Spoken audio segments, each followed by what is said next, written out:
Hello, scrappy friends. This is Shannon here with your featured video for the week, and I am going to show you my process for making this spread that will go into my family life crafted album.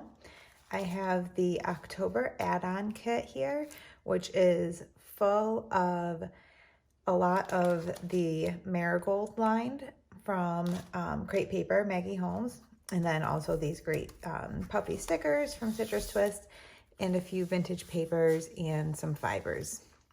So I'm going to put that aside, and I'm actually going to show you what I already have in progress, because putting this together on video would have been too cumbersome, and learned my lesson to measure twice and cut once, because I had to print this picture out a second time because I completely messed everything up the first time.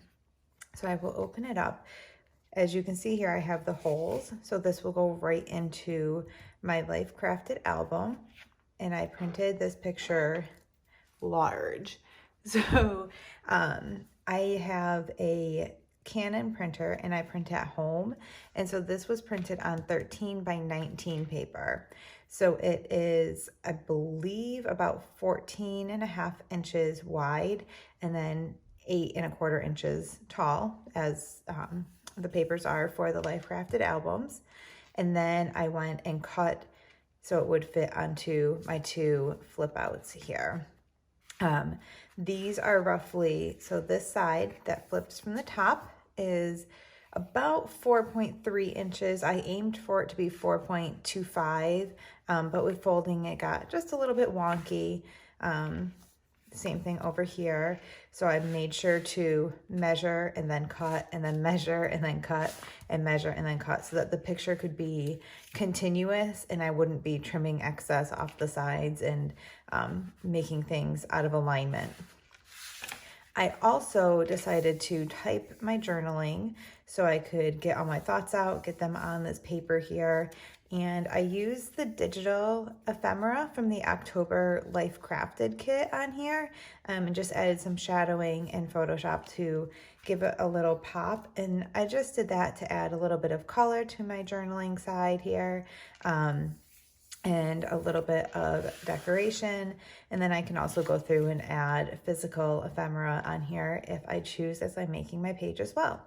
So those will flip closed, and I already have my tape on here, so I can go ahead and adhere pattern paper. I use, it's kind of like red line tape. It's just another version that comes off. It's double-sided, and then you just stick it and then peel the paper backing off, and I find it holds really well for those Life Crafted pages that are not in the album. And then at the end of the video, I'll make sure you can see how this goes in the album. The whole reason I make this top flap shorter than the bottom flap is so it has room to open and close without hitting the rings and getting stuck there. So now that you've seen what I have in progress, gave you all my measurements, let's go ahead and get started on this spread. So to start, I'm going to use this wonderful wood grain paper to make my background on my front covers here. I'm going to go ahead and get it cut down to size. Again, this paper is from the Maggie Holmes Marigold line by Crate Paper, and I already had my double-sided tape stuck onto my covers there, so all I had to do was peel the top off. And the tape that I use is very similar to red line tape. It is super sticky, super adhesive, and I find that it works really well outside of the pockets for pages that will be touched a little more often than what is behind page protectors. And I also use that bone folder there to really make a nice fold in my paper. You could also use a pencil or scissors, anything non-marking and anything that won't ruin your paper by cutting it or anything. So I'm going through the marigold ephemera and trying to place things, see where I might want them on the cover here. I picked up that gold ampersand, and I love ampersands, and I love gold, but it was a little too much gold.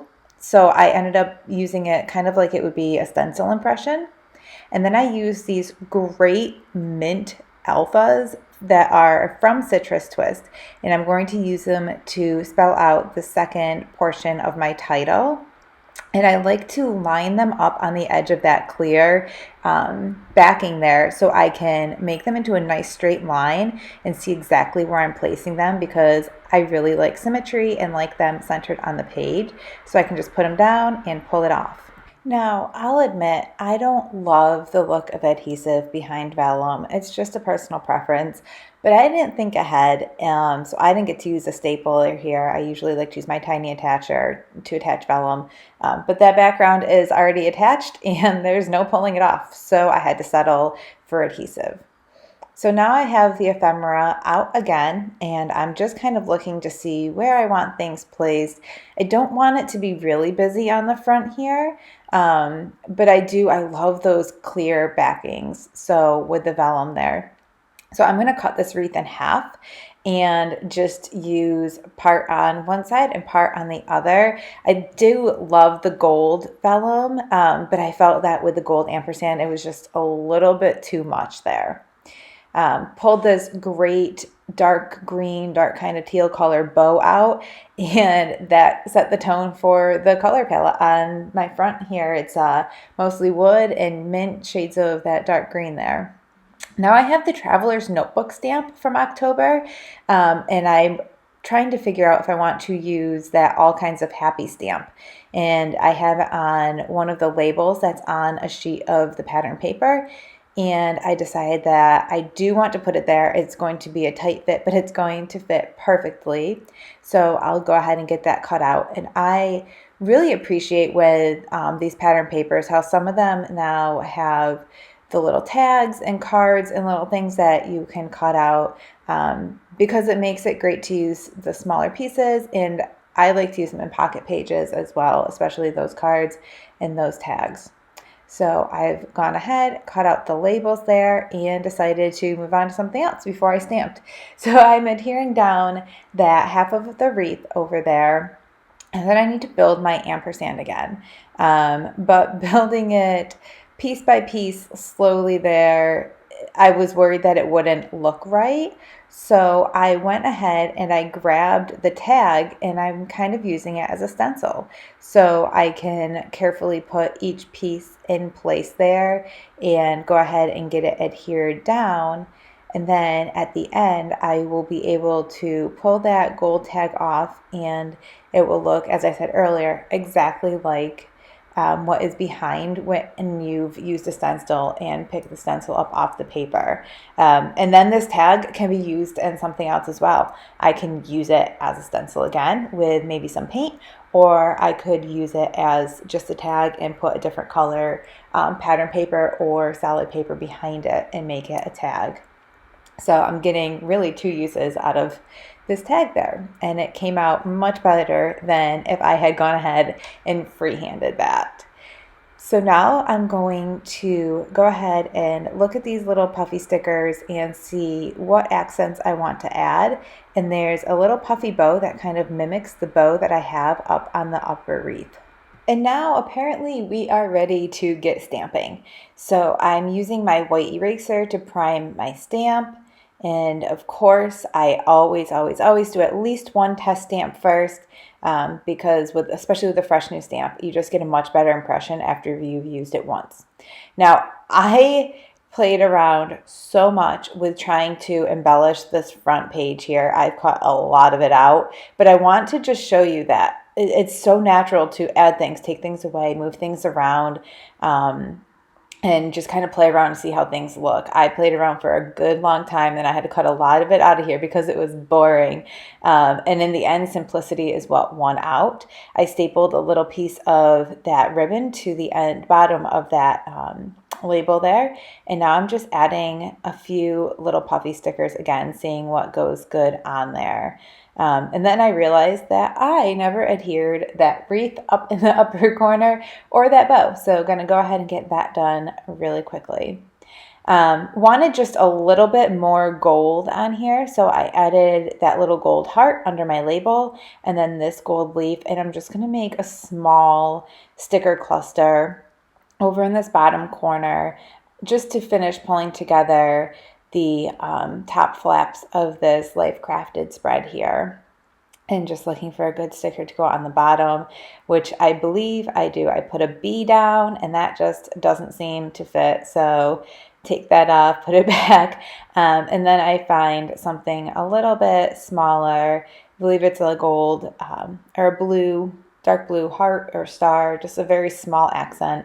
And then one up there on the label as well, just to pull the page together. And honestly, I like it a lot better when it's simple like this than what I was trying to force with the clustering.